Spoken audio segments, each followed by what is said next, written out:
wabarakatuh.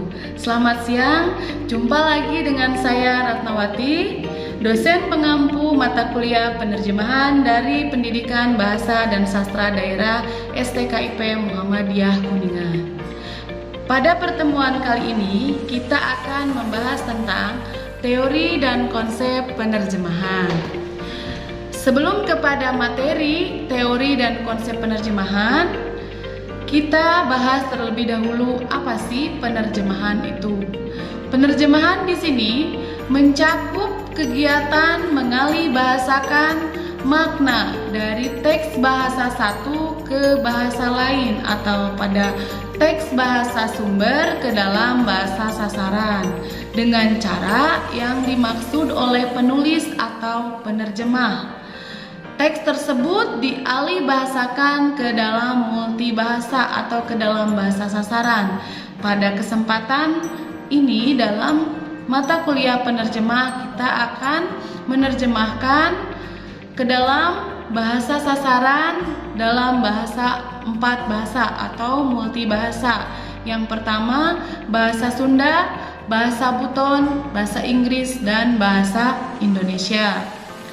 Secara lisan maupun secara tulisan dan mampu mempraktekkan ke dalam kehidupan sehari.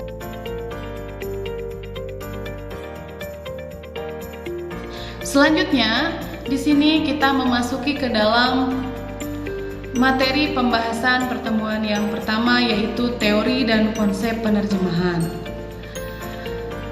Ada 4 pembahasan yang akan kita bahas pada kesempatan ini, yaitu yang pertama, teori penerjemahan. Teori penerjemahan di sini diartikan oleh Nida pada tahun 2019, menerjemahkan ialah memproduksi padanan yang wajar dan paling dekat dengan bahasa sumber atau bahasa asal ke dalam bahasa sasaran. Penerjemahan di sini merupakan proses memindahkan isi pesan, amanah, gagasan, obrolan atau tulisan dengan menggunakan satu bahasa sumber ke bahasa baru yang memiliki bahasa berbeda dari bahasa asal. Selanjutnya yang kedua adalah proses penerjemahan. Masih menurut Nida dan Teber pada tahun 2019, 3 tahapan penerjemahan yang merupakan proses adalah yang pertama tahap analisis. Pada tahap ini, penerjemah mencari arti dengan mendalami teks sumber. Dan yang kedua adalah tahap transfer, mengganti unsur teks bahasa sumber ke dalam teks bahasa sasaran yang sepadan sehingga mendapatkan arti atau makna yang pas. Dan yang ketiga adalah tahap penyelarasan, menyelaraskan hasil penerjemahan sesuai dengan kaidah dan pemikiran pembaca bahasa sasaran dalam bentuk bahasa yang sewajar mungkin. Selanjutnya adalah metode penerjemahan. Metode penerjemahan yang pertama adalah metode kata demi kata atau word for word translation. Metode penerjemahan kata per kata di sini adalah metode penerjemahan yang sangat terikat pada tataran kata, sehingga susunan kata sangat dipertahankan. Dalam melakukan tugasnya, penerjemah hanya mencari padanan kata dari bahasa sumber ke dalam bahasa sasaran yang sepadan. Selanjutnya adalah yang kedua, metode harfiah atau literal translation. Di sini penerjemah biasanya mula-mula menerjemahkan teks bahasa sumber seperti cara menerjemahkan kata demi kata. Tetapi dia kemudian menyesuaikan susunan kata-katanya dengan tatanan bahasa sasaran. Kalau kata demi kata hanya disesuaikan dengan tata yang sepadan. Kalau yang metode harfiah di sini lebih kepada kata per kata yang diterjemahkan disesuaikan dengan tata bahasa sasaran. Selanjutnya adalah metode setia. Metode setia di sini atau faithful translation, dalam proses penerjemahannya, kata-kata yang bermuatan nilai budaya diterjemahkan berdasarkan kontekstual dengan cara memelihara keaslian pesannya. Jadi, di sini masih terdapat penyimpangan tata bahasa yang diibaratkan dan pilihan kata yang tidak luwes. Jadi lebih kepada menerjemahkan sesuai dengan budaya itu sendiri. Selanjutnya, metode semantik atau semantic translation. Penerjemahan setia lebih kaku dan tidak kompromi. Tapi di sini dalam penerjemahan metode semantik di sini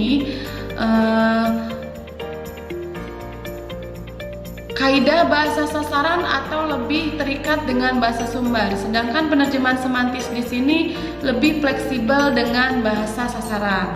Selanjutnya, metode saduran atau adaptation. Metode adaptasi ini disebut dengan metode penerjemahan yang paling bebas, the freest form of translation, dan paling dekat dengan bahasa sasaran. Metode penerjemahan adaptasi ini banyak digunakan untuk menerjemahkan puisi dan drama. Jadi untuk metode saduran atau adaptasi ini lebih kepada menerjemahkan suatu karya sastra yang tidak bisa diterjemahkan satu demi satu kata dari setiap kalimat yang ada. Yang keempat adalah teknik penerjemahan.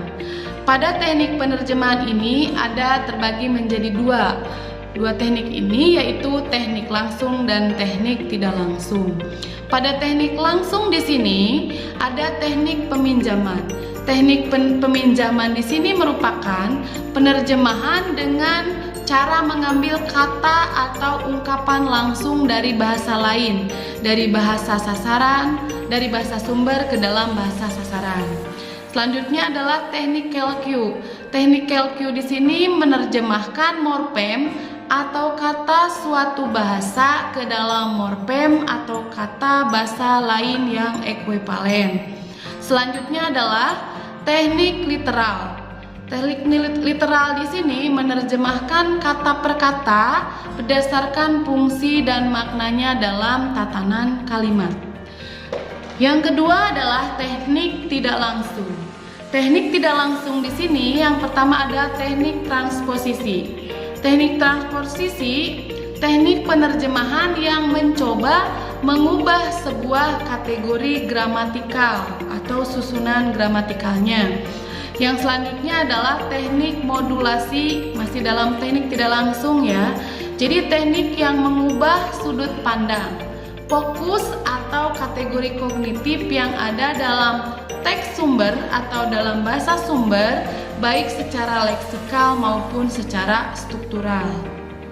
Yang selanjutnya adalah teknik kompensasi. Teknik kompensasi di sini penerjemahan yang menarik karena adanya ketidakmungkinan penyampaian informasi yang terkandung dalam satuan bahasa sumber pada satuan bahasa sasaran. Selanjutnya adalah yang terakhir, teknik adaptasi.